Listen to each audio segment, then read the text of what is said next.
প্রিয় শিক্ষার্থীবৃন্দ, ঢাকা কলেজ এবং ঢাকা কলেজের বাইরের একাদশ শ্রেণীর ছাত্রদের জন্য ক্লাস। আমি তোমাদের পরপর 3টি ক্লাস নিয়েছি। সমাবেশ, ইন্ডিয়ান সমাবেশের একটি অংশ সমাবেশ। এখানে গতদিন আমরা যে জিনিসটা দেখাচ্ছিলাম সেটা হলো নির্বাচনের ক্ষেত্রে আমরা বিন্যাস সমাবেশটাকে কিভাবে ব্যবহার করছি বা নির্বাচিত হওয়ার উপায়গুলো কি কি সেগুলো নিয়ে আমরা কথা বলেছিলাম। তো আজকে আমি আরেকটি নির্বাচনের কথা বলি। প্রফেসর, একজন প্রফেসর নিয়োগ করা হবে। কোনো একটা কলেজে একজন প্রফেসর হবে। সেখানে প্রার্থী হলো 3 জন। এবং 5 জন নির্বাচক আছে, অর্থাৎ নিয়োগ কমিটি যে আছে, নিয়োগ কমিটিতে 5 জন ব্যক্তি আছে, তারা সবাই মিলে ভোট দেবে। ভোট দিলে যিনি সর্বোচ্চ ভোট পাবেন তিনি নির্বাচিত হবেন। তাহলে কতভাবে ভোট দেওয়া যেতে পারে?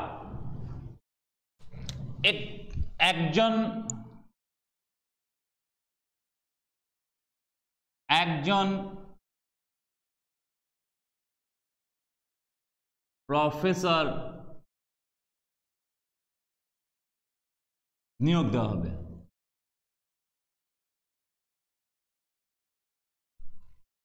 প্রার্থী 3 জন।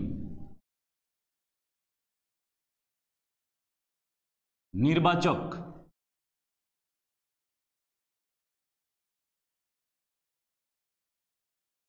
5 জন। কতভাবে ভোট দিতে পারবেন? কত প্রকারে তারা ভোট দিতে পারবেন নির্বাচক? 5 জন প্রার্থীকে, 3 জন প্রার্থীকে ভোট দিতে পারে কতভাবে? একজন নির্বাচক 3টি উপায় ভোট দেবে। আমরা যদি একটু এক্সপ্লেনেশন করার জন্য বলি যে প্রার্থীদের নাম হলো এ, বি এবং সি। 3 জনের নাম। একজনের নাম হলো এ, একজনের নাম বি, একজনের নাম সি। একজন নির্বাচক হয় এ কে ভোট দেবেন, না হয় বি কে দেবেন, না হয় সি কে ভোট দেবেন। তাহলে দ্বিতীয় জন যখন ভোট দেবেন তখন দুটা ব্যালট পেপার যদি আমি খুলি, ব্যালট পেপার যদি বলি আমি এটাকে, যে ব্যালট পেপার দুটো যদি আমি খুলি, তাহলে কি চিত্র আমি দেখতে পাবো? এরকম হতে পারে যে প্রথম জন এ কে ভোট দিয়েছেন, তাহলে দ্বিতীয় জন এ কে ভোট দিতে পারেন, দ্বিতীয় জন বি কে ভোট দিতে পারেন, দ্বিতীয় জন সি কে ভোট দিতে পারেন। অর্থাৎ দুইটা ব্যালট পেপার খুললে আমি পাবো এ অথবা এ বি অথবা এ সি, সিল মারা আছে। অথবা প্রথম জন যদি বি কে ভোট দেন, তাহলে দ্বিতীয় ব্যালট পেপারটি খুললে আমি পাবো বি এ, বিবি, বিসি। ঠিক একইভাবে প্রথম জন যদি সি কে ভোট দেন, তাহলে আমি পাবো এ, সি এ, সিবি, সিসি। অর্থাৎ একজন নির্বাচকের যেহেতু ভোট দেওয়ার উপায় 3টি, তিনি এ কে ভোট দিতে পারেন, বি কে ভোট দিতে পারেন, সি কে ভোট দিতে পারেন। তাহলে দ্বিতীয় জন যখন ভোট দেবেন তখন তিনিও 3টি উপায়ের মধ্যে যে কোনো একজনকে ভোট দেবেন। তাহলে সেক্ষেত্রে আমি যখন ব্যালট পেপারটা খুলবো, সেই 2টা ব্যালট পেপার খুললে কি চিত্রটি আমি পেতে পারি? তা হলো এরকম যে A B, A C, B A, Bibi, BC, তারপর সি এ, সিবি, সিসি, এরকম আমি পেতে পারি। তাহলে 2 জনের জন্য আমরা দেখতে পাচ্ছি 2 জন নির্বাচক মিলে ভোট দিচ্ছেন, সেটা হচ্ছে তিন প্রকারে। তাহলে আমরা এখানে লিখতে পারি, যেহেতু একজন নির্বাচকের ভোট দেওয়ার উপায় 3টি,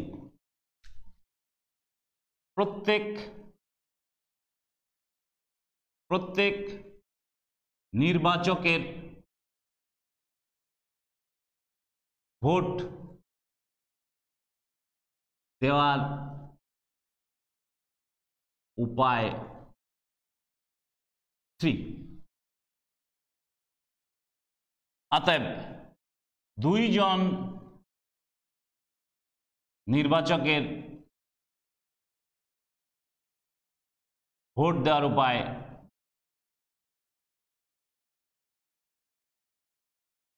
উপায় 3x3। 3 জন নির্বাচকের ভোট দেওয়ার উপায় 3x3 that is 3 কিউব। 4 জন নির্বাচকের ভোট দেওয়ার উপায় 3x3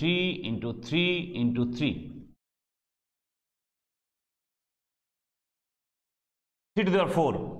ঠিক একই রকম ভাবে 5 জন নির্বাচকের ভোট দেওয়ার উপায় 3^5। এটা হলো 5 জন নির্বাচকের ভোট দেওয়ার উপায় 3^5। 3^5 মানে 243। তাহলে এখানে কিন্তু একটা সূত্র হয়ে গেল। এখানে একটা এই প্রশ্নটির মাধ্যমে আমরা একটা সূত্রের কথা বলতে পারি যে কোনো একটি কাজ করার যতগুলো উপায় আছে সেই উপায়টাকে পেইজ, আর যতজন এই উপায়টি ব্যবহার করছেন সেটা হলো পাওয়ার r, n to the power r। এখানে যদি আমাদের আরেকটা উপায় থাকতো, একটু ক্লিয়ার করার জন্য, এক্সপ্লেনেশনটা ক্লিয়ার করার জন্য আমি আরেকটু বলছি যে আরেকটা উপায় যদি থাকতে পারতো কি, যে কোনো একজন নির্বাচকের A B C 3 জনকে ভোট দিতেই পারেন, তিনি চাইলে নাও দিতে পারেন। দ্যাট ইজ নেগেটিভ ভোটিং যদি থাকে, অর্থাৎ তিনি ভোট দেবেন না, নো ভোট, তিনি A কে ভোট দেবেন অথবা B কে ভোট দেবেন অথবা C কে ভোট দেবেন অথবা কাউকে দেবেন। যদি 4টা উপায় এরকম থাকতো তাহলে তার ভোট দেওয়ার উপায় হতো কটা? তখন তাহলে তার ভোট দেওয়ার উপায় হতো 4^5 -1। ভোট দেওয়ার উপায় -1 কেন বলছি? -1 হচ্ছে সেই উপায়টা যে উপায়টাতে হচ্ছে যে কাউকেই ভোট দেবে না। তার মানে এটা ভোট না দেওয়ার উপায়, মানে সবাই মিলে কাউকেই ভোট দিল না, ওই একটা উপায় বাদ। কারণটা আমরা চাচ্ছি যে কতভাবে ভোট দিতে পারেন, কতভাবে ভোট দিতে পারবেন না সেটা না, আমরা চাচ্ছি যে কতভাবে ভোট দিতে পারবেন। এই জন্য 1টা বিয়োগ হয়ে যাবে, যে সেই উপায়টা। ঠিক এরকম একটা প্রশ্নের কথা বলি আমি, সেটা হলো যে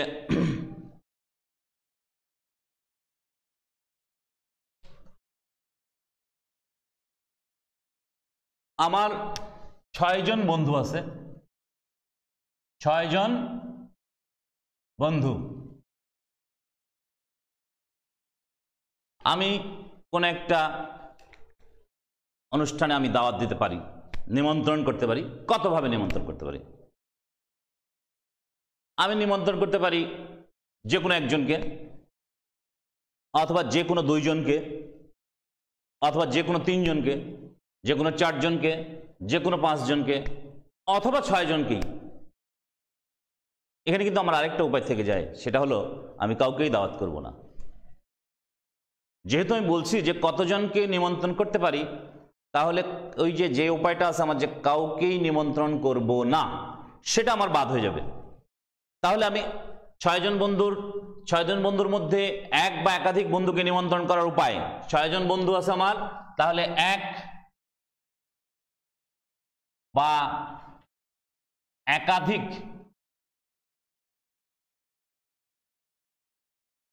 বন্ধুকে নিমন্ত্রণ করার উপায়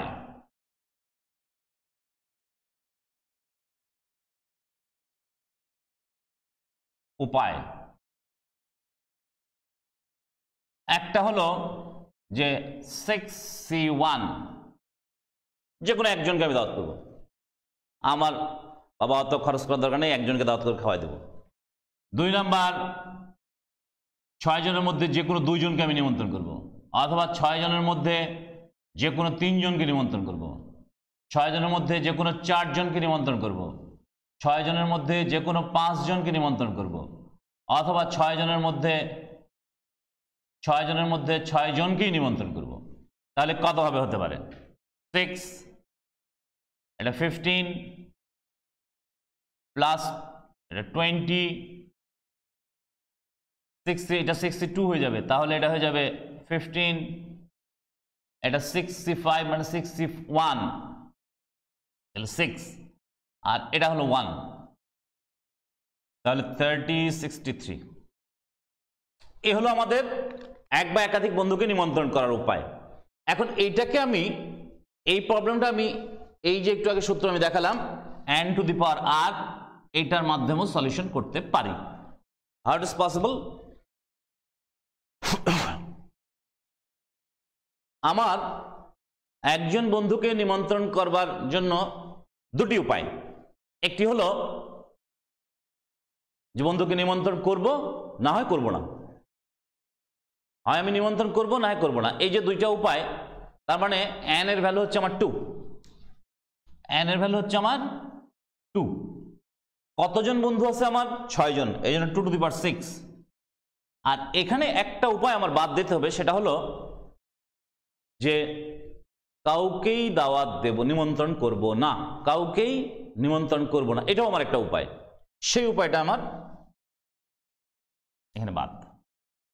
তাহলে এখানে আমার হয়ে যাবে 64 মাইনাস 1, দ্যাট ইজ 63। অর্থাৎ এই সূত্র ব্যবহার করেও করতে পারবো, তবে এই সূত্র ব্যবহার করতে হলে আমার নেগেটিভ বিষয়টা চিন্তা করতে হবে। নেগেটিভ সবার ক্ষেত্রেই যদি আমি নেগেটিভ সিদ্ধান্ত নিই, তাহলে তো কাউকে আর দাওয়াত দেওয়া হলো না। 6 জন বন্ধুর একজন করে ধরে ধরে যে এক্স কে দাওয়াত দেবো কি দেব না, দেব, ওয়াই কে দাওয়াত দেবো কি দেব না, দেব। তো এরকম যদি 6টার ক্ষেত্রেই নেগেটিভ হয় যে এক্স কে দাওয়াত দেবো না, ওয়াই কে দাওয়াত দেবো না, জেড কে দাওয়াত দেবো না, এ কে দাওয়াত দেবো না, বি কে দেবো না, সি কে দেবো না, এটাও তো একটা উপায় যে A B C D X Y Z, এই 6 জনের কাউকেই আমি দাওয়াত দিলাম না, সেটা একটা উপায়। সেই উপায়টা আমার এখানে বাদ দিতে হবে। কেন? আমরা বলছি যে এক বা একাধিক বন্ধুকে কতভাবে নিমন্ত্রণ করা যায়। ওকে,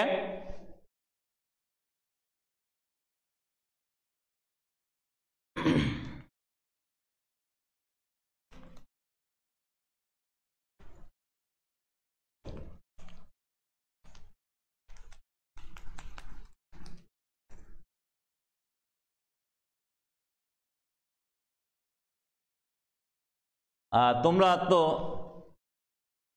এই যুগের ছাত্ররা, ছেলেরা ডাক বক্স চিনো কিনা জানি না, চিঠি, তোমরা তো মেসেজিংয়ের যুগ, মেসেজ করা অথবা ইমেল করার যুগের মানুষ। হ্যাঁ, তো চিঠি বলে চিঠি পোস্ট করা, ডাক পোস্ট অফিসে চিঠি পোস্ট করতে হয়, সেই চিঠিতে যে ঠিকানা লিখে দেবো সেই ঠিকানায় চিঠিটি পোস্ট অফিসের লোকজন সেই ঠিকানায় চিঠিটি পৌঁছে দেবে। এটা একটা বিভাগ আছে বাংলাদেশে, বাংলাদেশে সারা বিশ্বে আছে। তো তারা করতো কে, তোমার প্রয়োজনীয় কাগজপত্র বা প্রয়োজনীয় কথাবার্তা, বার্তা আরেকজনের কাছে পৌঁছায় দেয়।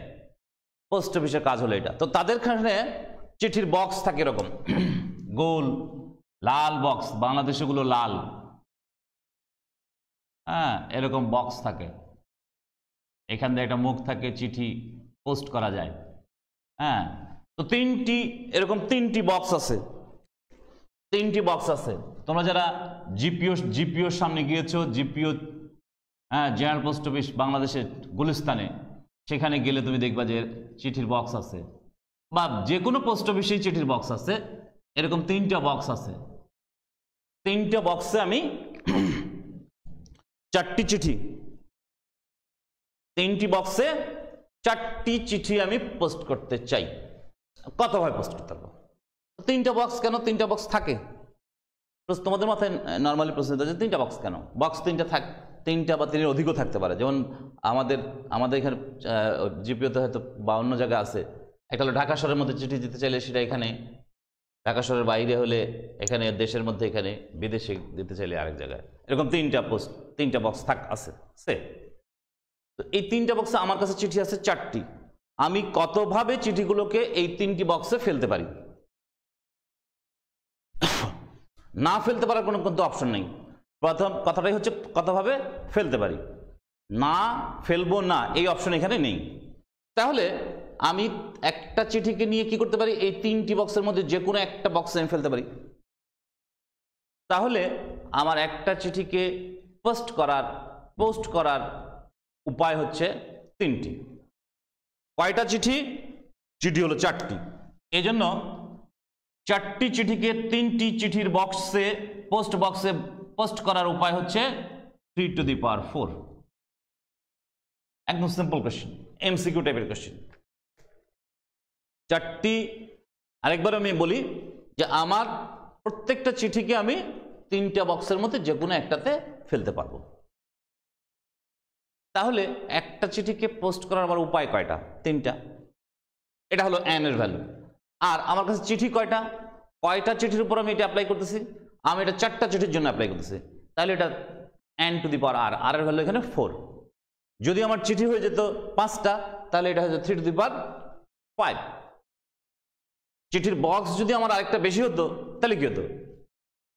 চিঠির বক্স আরেকটা বেশি হলে আমার উপায় হতো 4টা, তার মানে n এর ভ্যালু হতো এখানে 4।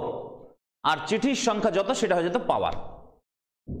এখানে তোমার এই টাইপের প্রবলেমগুলোতে তুমি চিন্তা করবা যে কাজটা আমাকে করতে বলছে সেই কাজটি করার উপায় কয়টি। উপায়গুলো, যতগুলো উপায়, সেই উপায়গুলো হচ্ছে আমার n এর ভ্যালু। আর যতজন সেটা ব্যবহার করছে, যতজনকে দিয়ে আমি সেটা অ্যাপ্লাই করছি, সেটা হলো r এর ভ্যালু। আর আমার বন্ধুদেরকে নিমন্ত্রণ করার উপায় হলো 2, 2টা উপায়। কেন? একটাতে হচ্ছে নিমন্ত্রণ করবো, একটা নিমন্ত্রণ করবো না। কয়জনের উপর আমি করলাম? 6 জনের উপর। এই জন্য নিমন্ত্রণ করার উপর হচ্ছে আমার 2 টু দি পাওয়ার 6 - 1। -1টা হচ্ছে ওখানে আলাদা একটা নেগেটিভ অপশন যেহেতু ছিল যে নিমন্ত্রণ করতে পারবো না, কিন্তু এখানে নেগেটিভ অপশন নাই।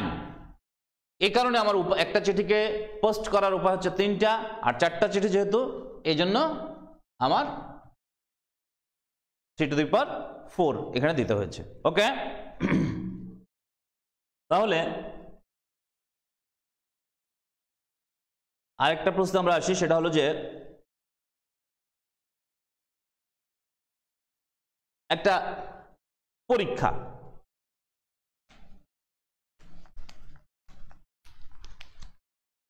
পরীক্ষায় কোন একটা, তোমাদের যেরকম পরীক্ষা, সেই পরীক্ষা মনে করো 6টা সাবজেক্ট আছে, 6টা সাবজেক্টে তোমার পরীক্ষা দিতে হবে। সেই পরীক্ষাগুলো পাস, নির্দিষ্ট একটা পার্সেন্টেজ আছে যে এত % মার্কস পেলে তুমি পাস। হ্যাঁ, বোর্ডের নিয়মটা হলো 33% মার্কস পেলে তুমি পাস। কোনো জায়গায় আছে 40% পেলে পাস, কোনো জায়গায় আছে 50% পেলে পাস। এটা আবার আভ্যন্তরীণ বিষয় করে নিয়েছে যে এত % পেলে পাস। তো যা এই নির্দিষ্ট % মার্কস যদি তুমি পাও তাহলে তুমি পাস, আর যদি না পাও তাহলে তুমি ফেল। পাস করতে হলে সবগুলো বিষয় তোমাকে পাস করতে হবে, তাহলে তুমি পাস। একটি বিষয় যদি তুমি ফেল করো তাহলে তুমি ফেল। এইটা চিন্তা করে বলছে যে কোনো পরীক্ষায় কৃতকার্য হতে 6টি বিষয়ের প্রত্যেকটিতে ন্যূনতম নম্বর পেতে হয়। কোনো পরীক্ষায় কৃতকার্য হতে হলে 6টি বিষয়ের প্রত্যেকটিতে ন্যূনতম নম্বর পেতে হয়। একজন পরীক্ষার্থী কত প্রকারে অকৃতকার্য হতে পারে? তাহলে কি সে একটাতে ফেল করলেও ফেল, 2টাতে ফেল করলেও ফেল, 3টাতে ফেল করলেও ফেল, 4টাতে ফেল করলেও ফেল, 5টাতে ফেল করলে তো অবশ্যই ফেল, 6টাতে ফেল করলে তো অবশ্যই ফেল।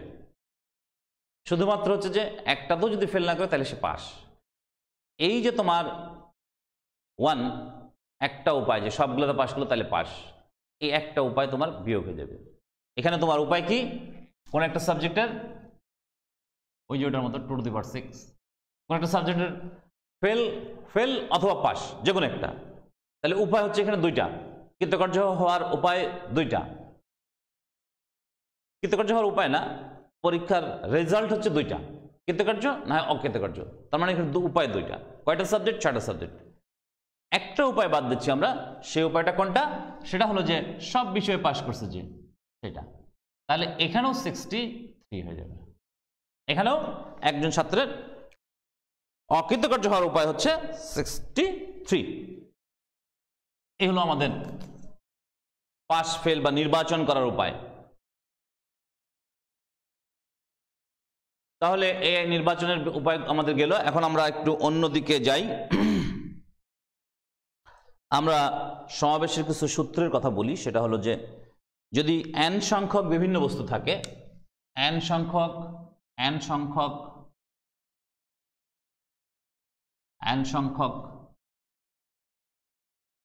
বিভিন্ন বস্তু, এর মধ্যে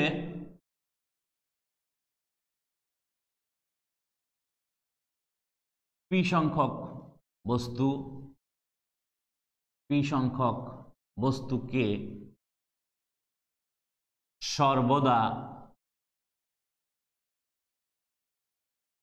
সর্বদা অন্তর্ভুক্ত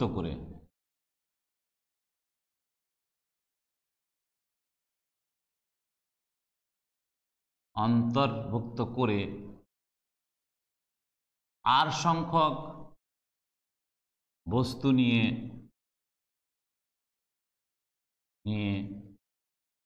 সমাবেশ সংখ্যা। n সংখ্যক বস্তু আছে,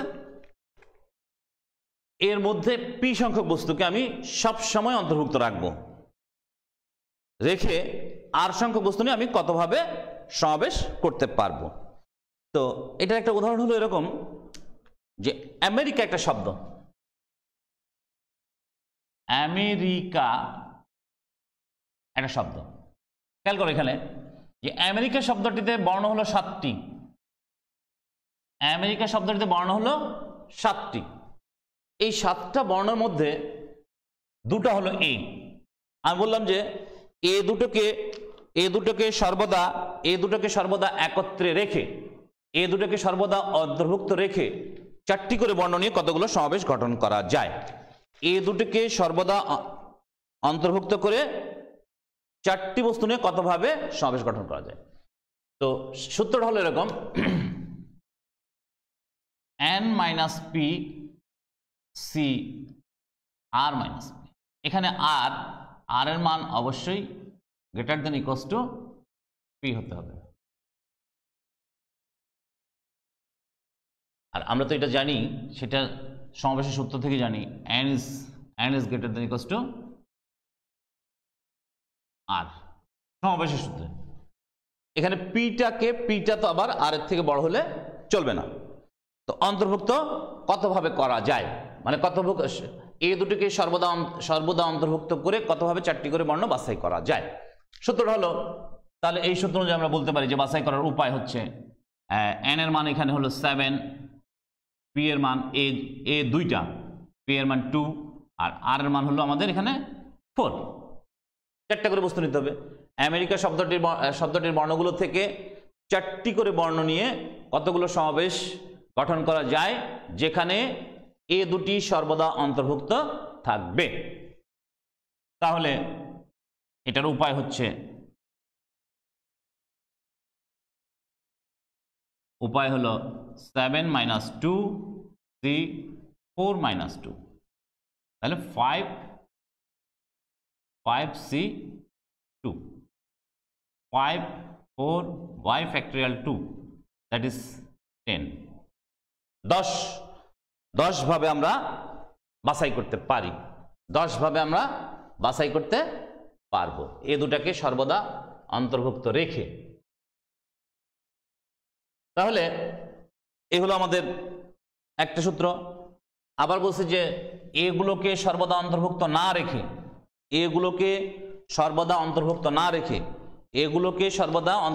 রেখে, কতভাবে সমাবেশ করা যায়, এগুলোকে সবসময় বাদ দিতে হবে। পি সংখ্যক বস্তুকে সর্বদা বাদ দিয়ে কতভাবে এটা হলো যে একই স্টেটমেন্ট, পি সংখ্যক বস্তুকে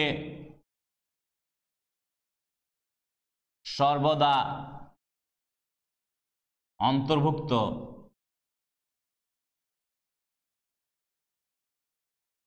না করে অর্থাৎ বাদ দিয়ে সমাবেশ সংখ্যা। বাদ দিয়ে আর সংখ্যক বস্তু নিয়ে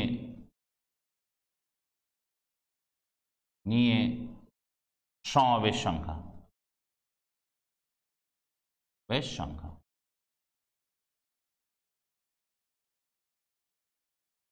n মাইনাস পি, ওই পি সংখ্যক বস্তু সর্বদা বাদ, ওই জন্য পি কে বাদ দিয়ে দিলে n থেকে আর নিতে হবে।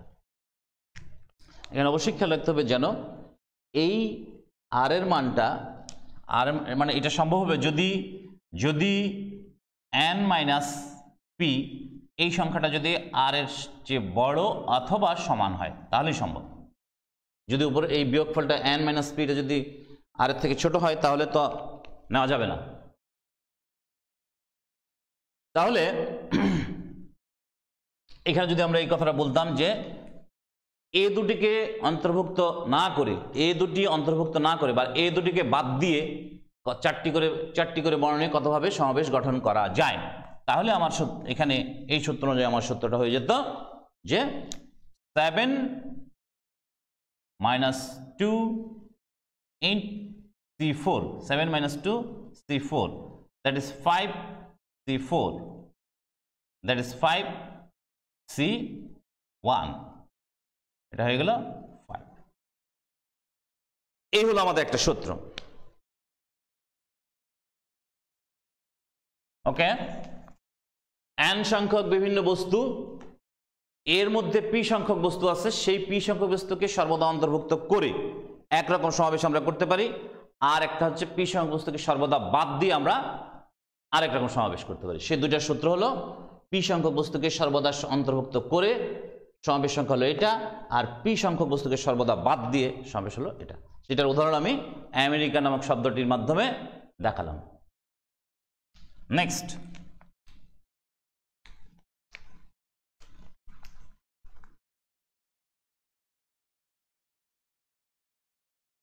আমরা একটা শব্দ দেখি, সেটা হলো থিসিস।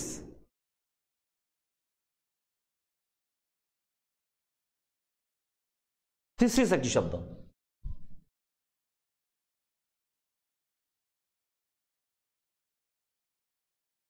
থিসিস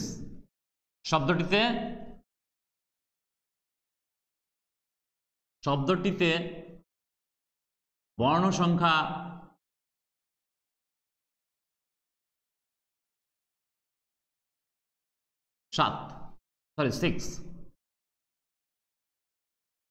6টা বর্ণ আছে, যার মধ্যে দুটি এস বিদ্যমান,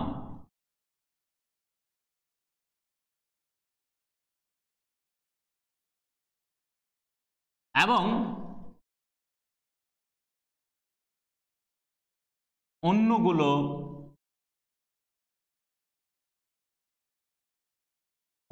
ভিন্ন।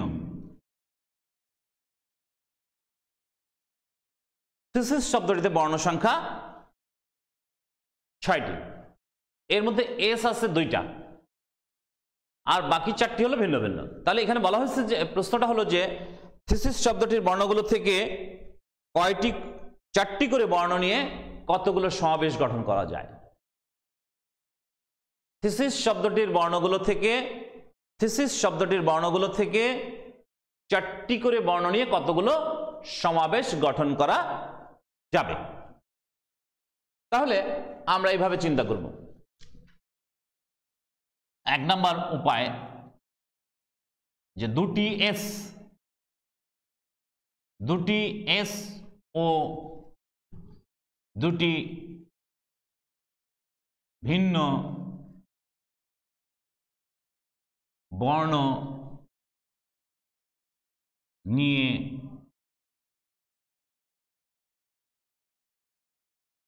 সমাবেশ সংখ্যা। 2টা এস থেকে 2টা এসি নিতে হবে কতভাবে, সেটা হলো 1 উপায়, একটাই উপায়। আর অবশিষ্ট যে 4টি বর্ণ আছে যেগুলো ভিন্ন ভিন্ন, সেই 4টি থেকে আমি নেব 2টা, সেটা কত?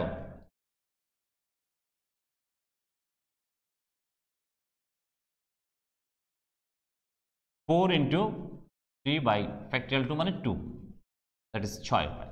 6 ভাবে আমরা নিতে পারি। দ্বিতীয় উপায় একটা বলছি, একটি এস ও 3টি ভিন্ন বর্ণ নিয়ে সমাবেশ সংখ্যা কি হতে পারে? এই জায়গাটাই অনেকে কনফিউজড হয়ে যায়। সেটা হলো যে দুইটা এস থেকে একটা এস নেবে, সেটাকে চিন্তা করে এভাবে। এই জায়গাটাই হলো কনফিউশন। দুটা এস থেকে একটা এস আমি নেব, বিষয়টা এভাবে চিন্তা করে 2C1। এখন আমার প্রশ্ন হলো যে এস, এটা একটা এস, এটা একটা এস, একবার আমি এই এস নিলাম আর একবার এই এস নিলাম, আসলে কি ঘটনা দুটো ডিফারেন্ট হলো কিনা, অথবা কোনো একটা দোকানে এই টাইপের দুইটা কলম আছে, সেম কলম, সেম মার্কার আছে দুইটা, একই কোম্পানি, একই মডেল, একই সব কিছু একই। তাহলে আমি এই দুইটা থেকে একটা নিব, আমি যেটাই নিই না কেন আমার কিছু ডিফারেন্ট কিছু হবে, এটা আমার কাছে কোনো কিছু ডিফারেন্ট না। সো দুইটা এস থেকে একটা এস নেওয়া কোনো ডিফারেন্ট কিছু না, ওইটার উপায় একটাই। দুটা এস থেকে একটা এস নেব, সেটা একভাবেই নিতে হবে, একভাবেই আমি নিতে পারবো। যেমন আমি দুইটা কলম থেকে একটা কলম নেব, কলম দুইটা যেহেতু একই, তাহলে যে কোনো একটা নেওয়া আমার জন্য সেম। অর্থাৎ দুইটা সেম কলম থেকে একটা কলম নেওয়ার উপায় একটাই। তাহলে একটি এস ও 3টি ভিন্ন বর্ণ, তাহলে একটা এস নিতে আমি একভাবে, আর অন্য চারটা বর্ণ থেকে আমি 3টা নিতে পারি 4C3 উপায়। তাহলে এটা হলো 4C1, দ্যাট ইজ 4। এরপর আরেকটা উপায় হচ্ছে এস নেব না, এস বাদে চারটা বর্ণ নেওয়া যায় কিনা। তাহলে অবশিষ্ট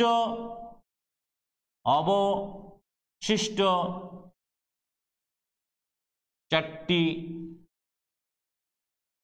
অবশিষ্ট মানে এস ব্যতীত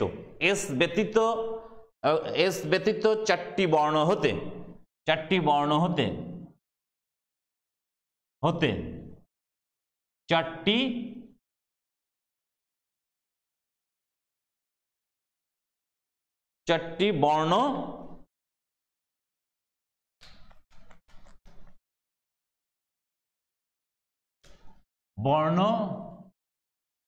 বাছাইয়ের উপায় বা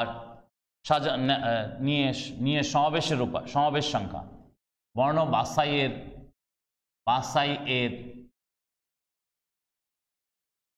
উপায় বা চারটি বর্ণ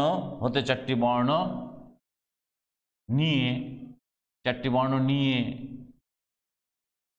সমাবেশ সংখ্যা 4C4, that is 1। এই যে দুইটা উপায় আছে, এই দুটাকে আমরা একসাথে করতে পারি কিভাবে? এই দুটোকে আমরা একসাথে করতে পারি কিভাবে? যেখানে একটা এস নেওয়া হলে আর অবশিষ্ট যে চারটা থাকলো, তার মানে 5টা বর্ণ। এই 5টা বর্ণ কিন্তু 5টাই ডিফারেন্ট, 5টা বর্ণই ডিফারেন্ট। এই 5টা যেহেতু 5টাই ডিফারেন্ট, এই জন্য এই 5টা থেকে যে কোনো 4টা নেওয়ার উপায় হচ্ছে আমার 5C4, দ্যাট ইজ 5। 5C4 মানে 5C1 মানে 5। আর এখানেও দেখো, এখানে 4টা উপায় হয়েছে, এখানে একটা হয়েছে, এই দুটো মিলে 5টা। এটা হচ্ছে মোর ব্যাখ্যামূলক এটা, আর এটা হচ্ছে যে একটু কম ব্যাখ্যা করে আমরা বলতে পারতেছি যে দুইটা এস এর মধ্যে থেকে একটি এস এবং অবশিষ্ট 4টি বর্ণ, মোট 5টি বর্ণ থেকে যে কোনো 4টি বর্ণ নিয়ে সমাবেশ সংখ্যা বা বাছাই করার উপায় হচ্ছে 5C4, দ্যাট ইজ 5C1। তাহলে মোট উপায়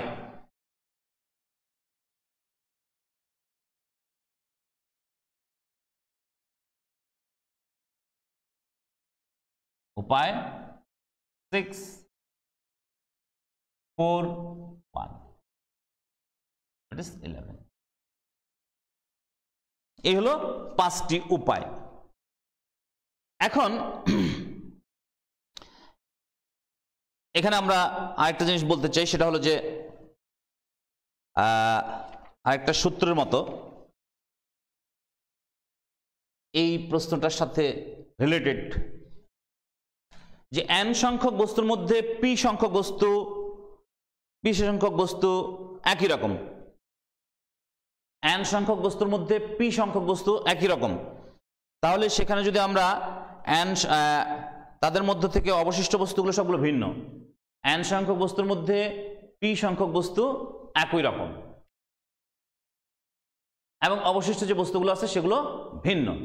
এই প্রশ্নটার সাথে মেলে যে 6টি বর্ণের মধ্যে 2টি বর্ণ একই রকম, অবশিষ্টগুলো ভিন্ন। তো সেখান থেকে যদি r সংখ্যক বস্তু নেওয়া হয় তাহলে তাদের সমাবেশ করার উপায় হচ্ছে এটা। n সংখ্যক বস্তুর মধ্যে p সংখ্যক বস্তু একই রকম, এক প্রকার। p সংখ্যক বস্তু এক প্রকার। n সংখ্যক বস্তুর মধ্যেই এই p সংখ্যক বস্তু আছে। n সংখ্যক বস্তু মানে 10টা বস্তু যদি হয় তার মধ্যে 3টা বস্তু একই রকম।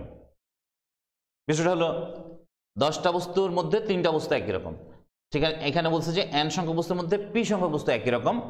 সেখান থেকে আমি যদি r সংখ্যক বস্তু নিয়ে সমাবেশ ঘটাই তাহলে সেই সমাবেশ সংখ্যা হবে এরকম n - p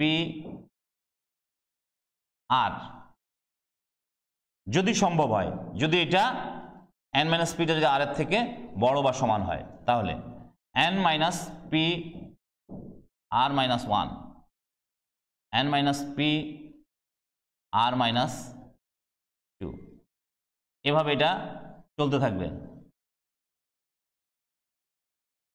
কতদূর পর্যন্ত চলবে? n - p c r - p, এই পর্যন্ত এটা চলতে থাকবে। এইভাবে যে কি n সংখ্যক বস্তুর মধ্যে r সংখ্যক বস্তু p সংখ্যক বস্তু আছে তারা হলো সেম। আমি এখান থেকে r সংখ্যক বস্তু নিয়ে সমাবেশ করতে চাই, তাহলে তার সূত্রটা হলো এটা। তাহলে এই অঙ্কটার জন্য যদি আমরা এটা মিলাই তাহলে কি হয়? আমার n সংখ্যক বস্তু মানে 6টা বস্তু আছে, 6টা বস্তুর মধ্যে আছে একই রকম বস্তু আছে 2টা। তাহলে n এর মান এখানে হলো 6, p এর মান হলো 2। আর আমরা বলছি যে এখান থেকে আমরা 4টা করে বস্তু নিয়ে কতগুলো সমাবেশ গঠন করতে পারি। 4টি করে বস্তু নিয়ে কতগুলো সমাবেশ গঠন করতে পারি। তাহলে 4 হলো আমার, r এর ভ্যালু হলো 4, n এর ভ্যালু হলো 6, p এর ভ্যালু 2, r এর ভ্যালু হলো এখানে 4। তাহলে কতগুলো সমাবেশ হতে পারে? তাহলে প্রথম হলো 6 - 2 p r, r মানে 4, 6 - 2 c 4 - 1, 6 - 2 c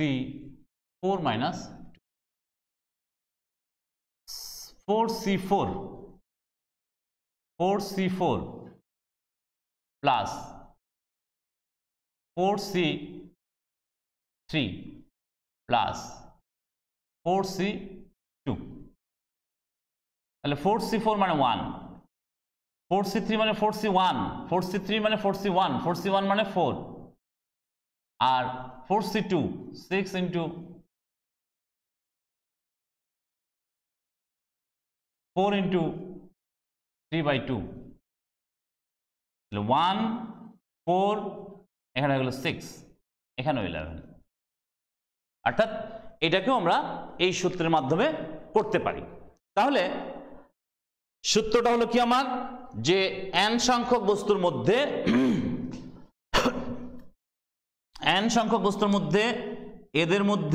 এর মধ্যেই আছে যে p সংখ্যক বস্তু আছে তারা হলো একই টাইপের, সেম। আর অবশিষ্ট যে বস্তুগুলো আছে দ্যাট ইজ n - p সংখ্যক যে বস্তু আছে সেগুলো অবশ্যই ভিন্ন ভিন্ন, সবগুলো ভিন্ন ভিন্ন। তাহলে সেখান থেকে যদি আমি r সংখ্যক বস্তু নিয়ে সমাবেশ গঠন করতে চাই সেই সমাবেশের সংখ্যাটা হবে এই সূত্র। এখন এই যে n - p, এই n - p টা যদি greater than equals to r হয় তাহলে ঠিক আছে, যদি না হয় তাহলে আমরা এটা বাদ দেব, এটা বাদ দিয়ে এখান থেকে শুরু করব। এখানে এসে আমরা দেখব যে n মাইনাস পি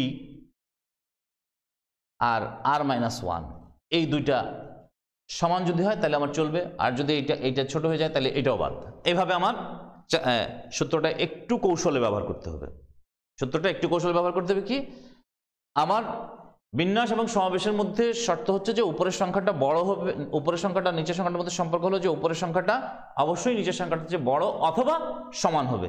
এই কন্ডিশনটা যতক্ষণ না স্যাটিসফাই হবে ততক্ষণ আমার একটা একটা করে বাদ দেবো। যেখানে গিয়ে স্যাটিসফাই হবে এই কন্ডিশনটা যে উপরের দুইটা সমান অথবা উপরেরটা বড় নিচেরটা ছোট, সেই ক্ষেত্রে আমি সেখান থেকে আমার মানে সূত্রটা স্টার্ট হবে। অনেক সময় এটা বাদ হইতে পারে, এটা বাদ হইতে পারে। তো এখন আরেকটা জিনিস আমি এই কথাটা বলি, সেটা হলো যে ডিগ্রি, একটা শব্দ হলো DGREE। এই ডিগ্রি শব্দটিতে 3টি ই ও 3টি ভিন্ন বর্ণ।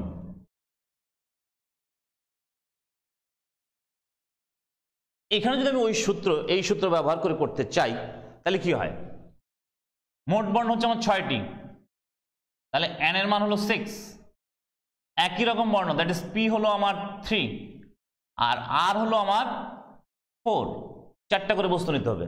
তাহলে কতগুলো সমাবেশ এখানে হতে পারে, ডিগ্রি শব্দটির বর্ণগুলো থেকে 4টি করে বর্ণ নিয়ে কতগুলো সমাবেশ গঠন করা যায়, ডিগ্রি শব্দটির বর্ণগুলো থেকে 4টি করে বর্ণ নিয়ে কতগুলো সমাবেশ গঠন করা যায়। তাহলে আমরা একটা তো এক্সপ্লেইন করে আমরা করতে পারি, আর একটা হচ্ছে এই সূত্র ব্যবহার করে করতে পারি। তাহলে এই সূত্রটা আমি দেখাতে চাই যে n মাইনাস পি সি আর, n মাইনাস পি সি আর minus 1, n minus P R C আর মাইনাস 2, এরপর হলো n মাইনাস সি আর মাইনাস 3। এখন এখানে প্রশ্ন হলো এইটা কি আমার এখানে প্রযোজ্য কিনা, এই টার্মটা আমার এখানে প্রযোজ্য হবে কিনা। 3টা থেকে আমি 4টা বস্তু নেব, এটা কি সম্ভব? এটা সম্ভব না। অর্থাৎ একই টাইপের যে 3টা বস্তু আছে সেই 3টাকে বাদ দিয়ে আমি 4টা বস্তু নেব, সেটা সম্ভব না। 3টা ই কে বাদ দিলে আমার থাকবে 3টা বর্ণ DGR, এই 3টা থেকে আমার 4টা নেওয়া সম্ভব না। তাহলে এই টার্মটা আমার এখানে বাদ হয়ে যাবে, এটা বাদ, এটা এখানে থাকবে না। তাহলে আমার থাকবে কি অন্যগুলো, সেটা কি 3টা ই কে বাদ দিয়ে 3টা বর্ণ থাকবে, সেই 3টা থেকে 3টাই আমি নেব, প্লাস 3টা থেকে 2টা নেব, প্লাস 3টা থেকে 1টা নেব। 3টা থেকে 3টা নেব মানে একভাবে নেব, 3টা থেকে 2টা দেব মানে 3C2 মানে 3C1, সেটাও 3, এটাও 3। তাহলে আমরা এখানে 7 ভাবে সমাবেশ করতে পারবো, 7টি উপায়ে সমাবেশ ঘটাতে পারবো। এই হলো আমাদের ডিগ্রি শব্দটির বর্ণগুলো থেকে 4টি করে বর্ণ নিয়ে কতগুলো সমাবেশ গঠন করা যায়। এখন যদি আমি বলতাম, আচ্ছা তাহলে এই সূত্র ব্যবহার বিষয়টা আমরা একটু ক্লিয়ার করলাম যে এখানে n মাইনাস পি এটা আর এর সমান অথবা আর এর চেয়ে বড় যদি হয় তাহলে একদম ফার্স্ট টার্ম থেকে শুরু হবে, আর যদি বড় না হয় n মাইনাস পি যদি এইটার মতো হয় n minus P is not greater than R, তাহলে তারপরের টার্ম থেকে শুরু হবে। এইভাবে এই কন্ডিশন স্যাটিসফাই না করলে তাহলে আবার থার্ড টার্ম থেকে গিয়ে শুরু হবে। ওকে, তাহলে এখন আমরা একটু দেখতে চাই যে ডিগ্রি যে শব্দটা, ডিগ্রি শব্দটার যে বর্ণগুলো সেগুলোর থেকে 4টি করে বর্ণ নিয়ে আমরা 7 ভাবে সমাবেশ ঘটাতে পারি। এটা ব্যাখ্যা দিয়ে করলেও করতে পারি, আবার এটা হলো সমাবেশ সংখ্যা,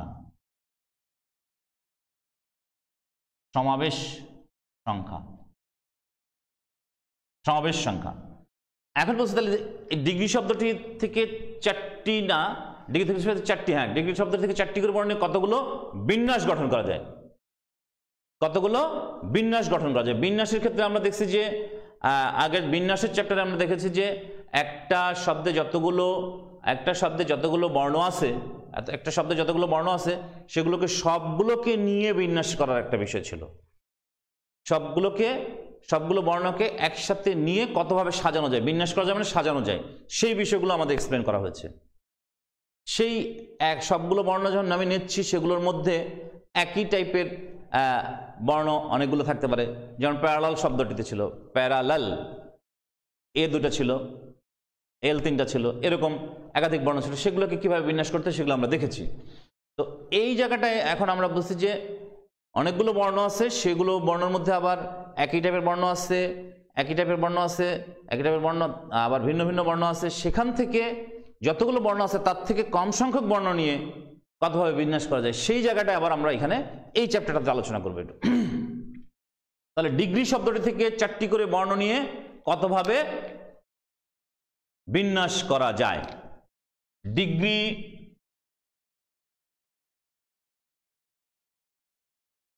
শব্দটির বর্ণগুলো হতে চারটি করে বর্ণ নিয়ে কতগুলো শব্দ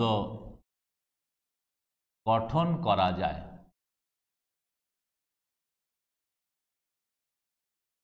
কতগুলো শব্দ গঠন করা যায়, এই হলো ডিগ্রি শব্দের বর্ণগুলোতে চারটি করে বর্ণ।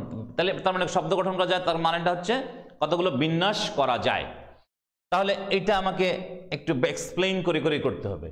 এক নাম্বার ওয়ে আমরা তো এটা লিখবো যে ডিগ্রি শব্দটিতে বর্ণ সংখ্যা 6, ডিগ্রি শব্দটিতে বর্ণ সংখ্যা 6, তার মধ্যে 3টি ই এবং 3টি ভিন্ন বর্ণ বিদ্যমান, এই কথাটা আমাদের লিখতে হবে। তারপরে আমি বলবো যে এক নাম্বার ওইটা কি, 3টি ই ও একটি অন্য বর্ণ নিয়ে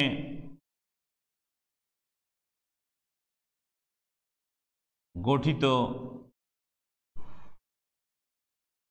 শব্দ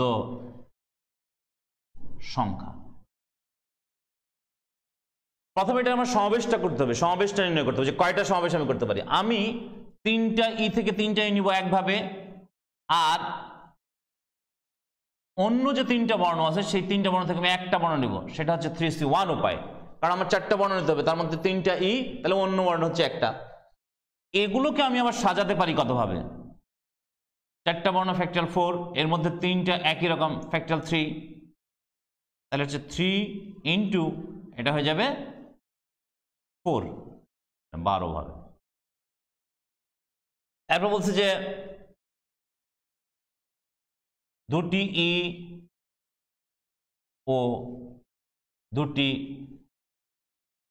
অন্য বর্ণ নিয়ে গঠিত শব্দ সংখ্যা। তাহলে 2টা ই নেওয়া যায় কতভাবে, আমরা 2টা ই নেওয়া যায় কতভাবে সেটা আমরা একটু কনফিউজিং, যেহেতু সেটা আমি একটু দেখাতে চাই। আমার ই আছে 3টা ই, এই জায়গাটাই আমাদের ছাত্ররা কনফিউজ করে ফেলে। সেটা হলো যে 3টা ই যেহেতু আছে, 3টা ই থেকে 2টা ই নেওয়া যায়, এভাবে বলবে 3C2, তাহলে এটার ভ্যালু আসবে 3। কিন্তু এখন আমার প্রশ্ন হলো যে 2টা ই, এই 2টা ই যদি আমি একবার নেই তাহলে হলো এখানে এরকম 2টা ই, আবার যদি আমি এই 2টা ই নেই সেটাও আমার এরকম একটা হলো, আবার যদি আমি শেষের তার প্রথমটা নেই তাহলে হলো এটা। তাহলে আমার প্রশ্ন হচ্ছে যে এই যে 2টা ই, এই 2টা ই, এই 2টা, এরা কি ডিফারেন্ট কিছু হলো কি না? এরা তো আসলে ডিফারেন্ট কিছু না। 3টা ই থেকে আমি 2টা ই নিচ্ছি, সেগুলো নেওয়ার পদ্ধতি বা নিলে তারা ভিন্ন কিছু তো হচ্ছে না, এই জন্য 3টাই থেকে 2টাই নেওয়ার উপায় হলো একটাই। এখানে 3C2 এই সূত্র প্রযোজ্য নয়, তাহলে একটা উপায় 2টা নিলাম, আর 3টা যে ভিন্ন বর্ণ আছে সেই 3টা থেকে আমি 2টা নেব 3C2। এইগুলোর মধ্যে 4টি বর্ণ হলো, সেগুলোকে সাজানোর পর হচ্ছে ফ্যাক্টরিয়াল 2, এর মধ্যে সেম হচ্ছে 2টা, এই জন্য ফ্যাক্টরিয়াল 2 দ্বারা ভাগ। তাহলে এখানেও হলো 3 ইন্টু এটা হলো 3 আর এটা হয়ে যাবে 12, 36। এটা একটা উপায়। আর একটা উপায় হলো আমাদের যে একটাই একটি ই ও 3টি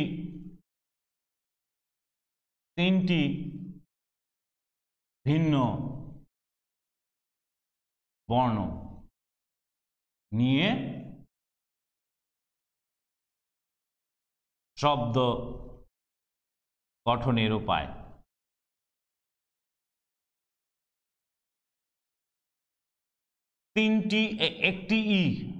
একটি ই নেওয়া, 3টে ই থেকে একটা ই নেওয়া যায় কি আগের মতোই কথা, 3C1 এখানে হবে না, কারণ 3টে ই থেকে 3টা একই রকম জিনিস থেকে একটি জিনিস যদি নেই সেটা একভাবেই সম্ভব, তাহলে সেটা হলো 1। আর 3টা ভিন্ন বর্ণ থেকে আমি 3টাই নেব, সেটা 1।